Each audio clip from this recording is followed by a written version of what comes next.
ఇది కేవలం సమాచారంగా మాత్రమే భావించండి. వైద్య నిపుణులను సంప్రదించండి.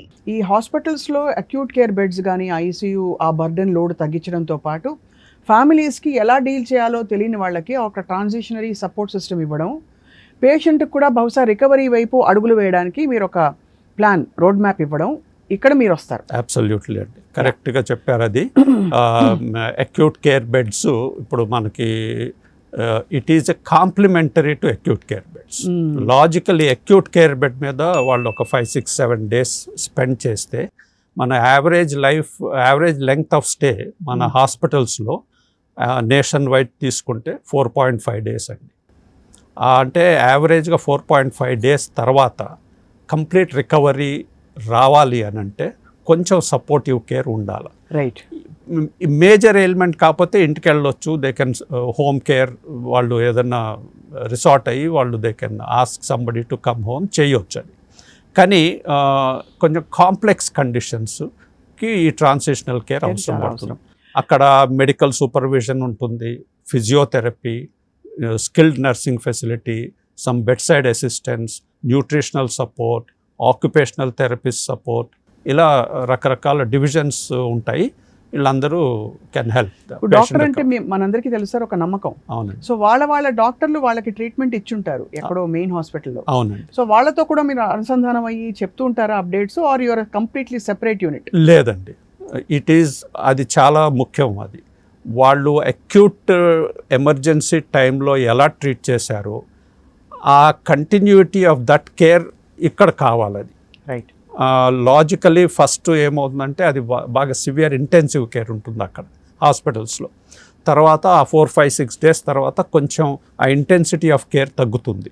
కాకపోతే వాళ్ళు డిశ్చార్జ్ టైంలో కొన్ని ప్రిస్క్రైబ్ చేస్తారు అండ్ అవన్నీ కంటిన్యూ చేయాలి. ట్రాన్సిషనల్ కేర్లో కంటిన్యూస్లీ వాళ్ళతో టచ్లో ఉండాలా. అక్యూట్ కేర్ ఫిజిషియన్కి ఇక్కడ ఏం జరుగుతుంది అనేది విజిబిలిటీ కూడా ఇవ్వాలి వాళ్ళకి. రైట్. అప్పుడు ఆ కంటిన్యూటీ ఆఫ్ కేర్, ఆ అక్యూట్ కేర్ బెడ్ నుంచి ఈ సబ్ అక్యూట్ కేర్ బెడ్కి continuity of care and as a team you have to work. అప్పుడు రికవరీ బాగా ఉంటుంది. పారాడైమ్ అంటూ ఉంటుందా అంటే how does recovered patient look అని? బికాస్ మీది it comes under software recovery కాబట్టి అది ఎంతైనా ప్రొలాంగ్ చేసుకోవచ్చు, ఇంకా బాగా అవుతూ ఉండొచ్చు, ఇంకా బాగా అవ్వచ్చు, ఇంకా కంప్లీట్ వెల్నెస్ వైపు అడుగులు వేయచ్చు. అవునండి. So what is the time you decide సరే మీరు ఇంక ఇంటికి వెళ్ళి చూసుకోవచ్చు అని? ఓకే, దీనికి కొంచెం బ్యాక్గ్రౌండ్ చెప్తాను. మామూలుగా ఈ సబ్ అక్యూట్ కేర్ బెడ్ అనే బ్రాడ్ కేటగిరీ ఇప్పుడు యుఎస్ అక్కడ బాగా ఎవాల్వ్ అయింది. అది కొన్ని మోడల్స్ ఉన్నాయి. యుఎస్ఏ కాకుండా ఈస్టర్న్ పార్ట్ ఆఫ్ ద వరల్డ్లో Chinese models, Japanese models. Broadly ఏంటంటే అండర్స్టాండింగ్ ఇవన్నీ చూస్తే ఏమొస్తుందంటే ఒక 4-5 కేటగిరీస్ ఉన్నాయి ఈవెన్ ఈ ట్రాన్సిషనల్ కేర్లో కూడా. ఒకటేమో లాంగ్ టర్మ్ అక్యూట్ కేర్, రెండోదేమో ఇన్పేషెంట్ రీహాబిలిటేషన్ ప్రాసెస్, మూడోది స్కిల్డ్ నర్సింగ్ ఫెసిలిటీస్, తర్వాత palliative care, so many other things are there. అయితే ప్రతిదానికి ఒక అడ్మిషన్ క్రైటీరియా ఉంటుంది. ఆ అడ్మిషన్ క్రైటీరియా ఆ పేషెంట్ ఎక్కడైతే అక్యూట్ కేర్ నుంచి హాస్పిటల్స్ నుంచి డిశ్చార్జ్ అవుతున్నారో అక్కడే డిసైడ్ అవుతుంది. అడ్మిషన్ క్రైటీరియాని బట్టి వీళ్ళు ఏ కేటగిరీలోకి వెళ్ళాలి. కాకపోతే మన కంట్రీలో అంత బాగా డెవలప్ కాలేదు కాబట్టి we're taking everything under one roof. ఆ తర్వాత ఇక్కడ ప్రోగ్రెషన్ స్కేల్స్ ఉంటాయి కొన్ని, మెడికలీ తర్వాత ఫిజికలీ ప్రోగ్రెషన్ స్కేల్స్ ఉంటాయి. ఆ స్కోరింగ్ సిస్టమ్ ఉంటుంది. దాన్ని బట్టి ఇండివిజువల్ డిసీజ్ కండిషన్ని బట్టి ఆ స్కోరింగ్ సిస్టమ్ని బేస్ చేసుకొని డిశ్చార్జ్ ఎప్పుడు అవుతారో అది డిసైడ్ చేస్తాం. This is what will happen. For example strokes ఉన్నాయి అన్నాడు, simple neurological stroke with paralysis and loss of consciousness వస్తారనుకోండి.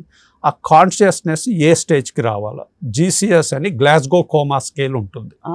ఇప్పుడు వాళ్ళు గ్లాస్గో కోమా స్కేల్ 3తోనో 4తోనో వస్తే అది 12, 13కి వచ్చేసరికి as they are fit enough to ఇంటికి వెళ్ళటానికి.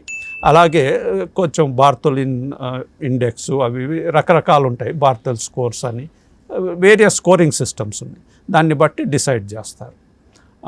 తర్వాత ఇది వన్ ఆస్పెక్ట్ అండి. రెండోది ఏంటంటే వాళ్ళకి ఆ ఇంటి దగ్గర ఎన్వైరన్మెంట్ కూడా సపోర్ట్ చేయాలి. ఇక్కడి నుంచి డిశ్చార్జ్ చేస్తే కొంతమంది కొంచెం ఎక్స్టెండెడ్ స్టే అడుగుతూ ఉంటారు. అటువంటివి అప్లై చేయాల్సి వస్తుంది కొంచెం.